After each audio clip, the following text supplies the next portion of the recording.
جو ضمیر بھائی بات کر رہے ہیں نیریٹو بلڈنگ کو لے کے، ڈپلومیٹک فیلئر ہوا ہے ہندوستان کا اس جنگ کے ساتھ ساتھ بھی، تو اس کی کیا وجہ بنی کہ مطلب آپ کے پاس ایک منجے ہوئے ڈپلومیٹ، آپ کے منسٹر فار ایکسٹرنل افیئر ہوں، وزیر خارجہ ہوں، پھر آپ کا مشن جو یورپ میں ہے، برطانیہ میں، امریکہ میں بہت ایکٹیو ہیں، بلینز آف ڈالر ہندوستان اس پہ انویسٹ کرتا ہے، ڈپلومیٹکلی کیوں آئسولیٹ ہو گیا اس سب کے بعد؟ دیکھیے یہاں یہ میرے خیال میں جو آخری نیل ان دی کافن تھا نا، وہ مئی 2025 کی وار تھی. پاکستان نے سیل لگا دی ہے ان کے اوپر کہ India is a failed state under Modi, under B J P and under Hindutva ideology.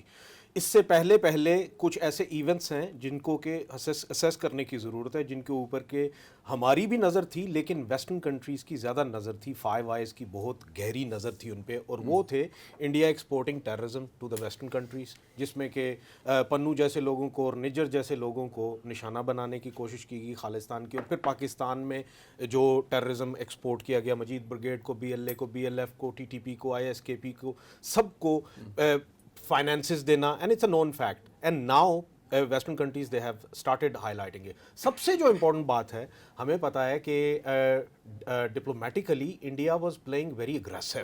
ان کے جو جے شنکر جی ہیں وہ ہر جگہ they are aggressive. they are still aggressive. Hare front پہ فیل ہے لیکن وہ نیسٹی حد تک اگریسو ہیں. ان کو یہ تھا کہ ہمارے اوپر چونکہ امریکہ بڈ کر رہا ہے ان دی کانٹیکسٹ آف چائنا کے خلاف، تو اس لیے ہمیں ہماری ہر ایک غلطی کوتاہی کو معاف کر دیا جائے گا.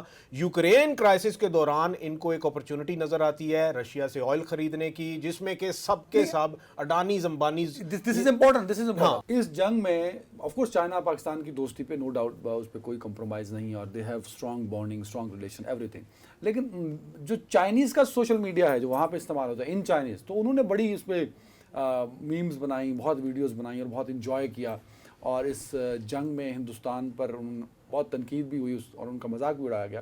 تو آپ کیا سمجھتے ہیں کہ یہ تعلقات مزید بہتر ہوں گے؟ کیونکہ جو ہم نے دیکھا ہے کہ ایم ای اے اور مودی صاحب کا فوکس ہو گیا ہے کہ ہندوستان، چائنا اور پاکستان کے تعلقات میں جتنا ہو سکتا ہے خرابی پیدا کرو تو آپ سدھے ہو جاؤ.